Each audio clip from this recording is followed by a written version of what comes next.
Good evening, leading our news bulletin tonight. In this new modern era, the internet is fundamental for business and government work and communications.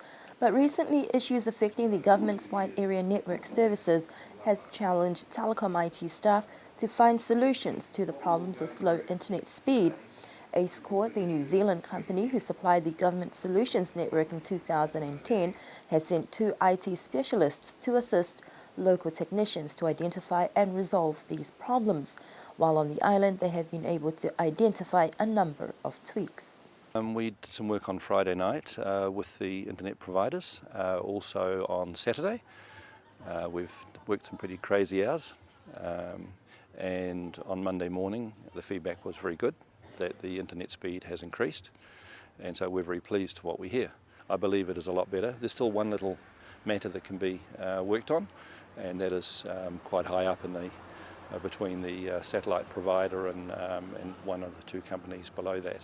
So there is still some technical work to be done, but already the performance has increased.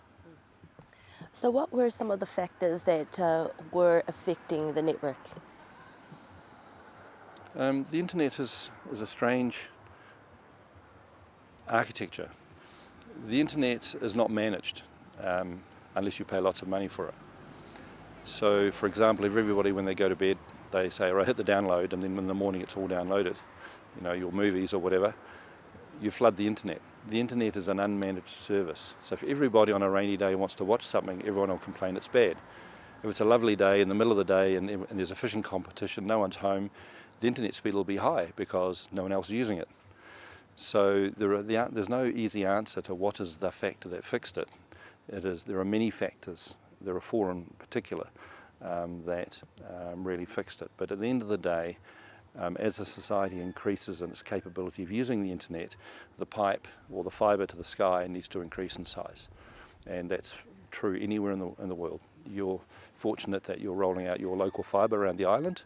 I see the blue cable going in. It's fantastic. In New Zealand, we're going to take another few years to get that out. So you're well ahead of the game there. But at the end of the day, the pipe from the sky needs to be increased as the local capability and demands increase. So it's a fantastic opportunity for the island, really, to communicate with the world and not be totally independent of the distance created by the gap of water. So you can be as large and as small as you want to be from Niue, and you're distance independent to the world. So it's fantastic. According to AceCore Managing Director, the internet is a complex system that involves many parties, and this is also something that users need to understand. A session was held yesterday with senior staff and heads of departments to go over some of the issues and solutions. That was really to communicate with the heads of department about what the issues were and what we were doing on the island to help it, because at the end of the day they have the user base that's frustrated with the slow internet traffic. So they needed to know what we were doing and to be confident in us that the solution can be fixed. So once again, we're part of a much larger team when it involves the internet.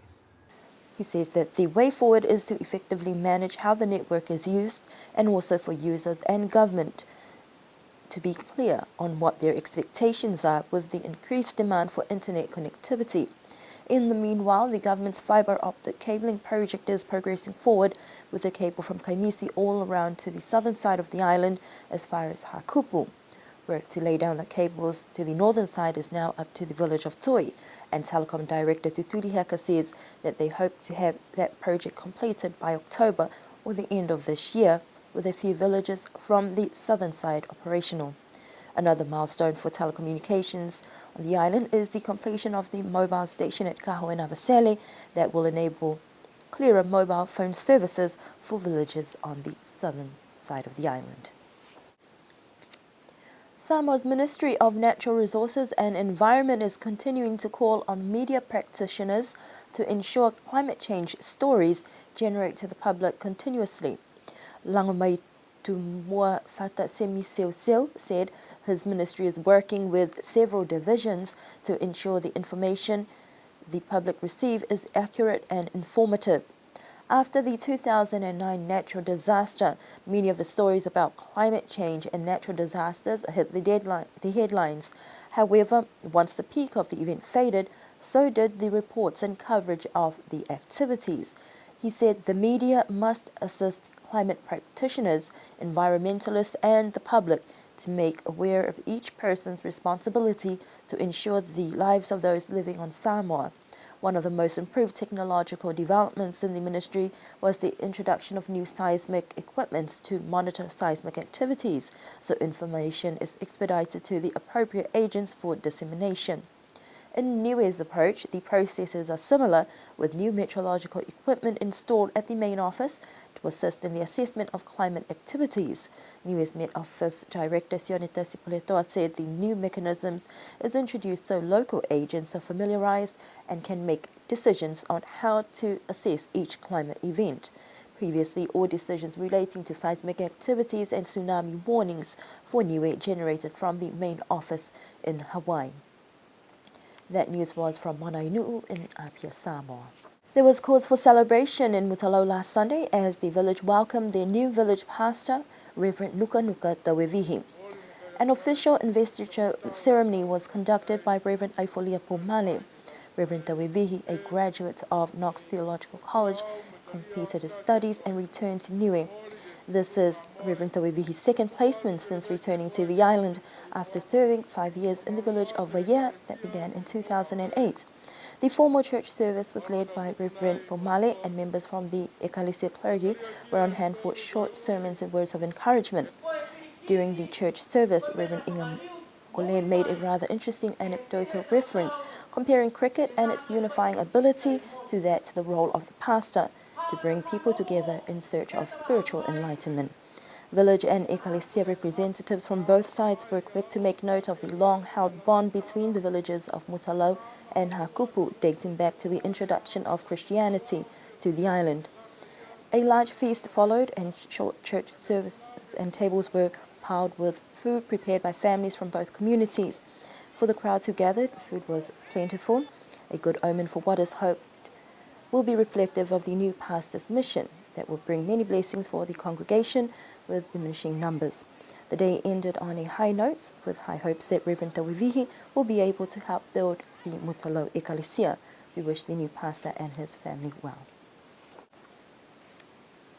Over 20 overseas anglers made the special trip to the island for the Niue Tourism-sponsored Black Heart fishing competition. Last Saturday, the boat category was cancelled due to strong winds and bad weather, but the canoe fishermen were keen and determined to get out on the water. 28 local fishermen took to the waters, but it was young Vesevihi Mangatungia who caught the heaviest pelagic fish, a yellowfin tuna weighing in at 8.1 kilos. Meanwhile, Andre Siohane caught the heaviest nearshore fish, a palu tikava that weighed in at 8.8 kilos. As for the overall weight for fish caught on the day, Langa Lavini caught 2 wahoos and 2 yellowfin tunas with a total weight of 9.7 kilos. Competition in the boat category started yesterday with some pretty decent catches. The heaviest wahoo was caught by John Clearwater, weighing in at 16.9 kilos. Heaviest other fish caught by Clinton Hanna at 8 and utu at 8.9 kilos. The total weight went to Gavin Davis, who caught 1 yellowfin tuna, 1 skipjack and 2 wahoos, totaling 36.3 kilos. Today there were also some great catches, with the heaviest wahoo caught by Brendan Pucky, 31.4 kilos. The heaviest other fish was 5.3 kilos, but it was Brett Henderson who caught the most fish, with a total weight of 55.6 kilos for 1 utu and 7 wahoos. In the canoe category, today was their final day, but the heaviest pelagic fish caught yesterday was from BJ Rex, a yellowfin tuna at 22.9 kilos, and Tamawhai Winu caught a utu 7 kilos. The total weight was won by BJ Rex with 28.9 kilos. Today, the heaviest open water pelagic fish was caught by young William Pasisi. He caught a sailfish weighing in at 34.6 kilos. Tamawhai Winu had the heaviest nearshore fish, an utu 11.1 kilos, for the total weight that went to William Pasisi. Each year, as more people find out about the event, the number of anglers interested grows from strength to strength, and Niue Tourism says conditions are looking well They will continue to monitor the weather forecasts, and the overall prize giving will be held on Thursday. As the local netball competition progresses, the primary school teams have set the scene, with the future of netball looking quite promising. Last Saturday, the junior section came to an end with the game between Aliutu and Hakupu. Spectators were amused by the level of commitment and skills of the primary level girls. The game was tight throughout the whole game, but it wasn't until the final quarter that Hakupu managed to increase the margin, scoring a final number of 17 points to Aliutu's 14. Tuapa Primary and Hakupu 3 were tied for 7 points each way. As for the games in the seniors pool, with games played during the week, on Tuesday, Hakupu Stars 1 took on Classics Rebels, Hakupu scoring 22 points to Rebels 49. Thursday, Aliutu faced off with Mutalo. Aliutu had 32 points and Mutalo 11. Saturday's game saw Hakupu Stars 1 versus Team 2. Team 1 with 51 points and Team 2 with only 7 points. Classic Flames faced their opponents Tuapa and came out on top with 29 points to the Flames and 21 points for Tuapa.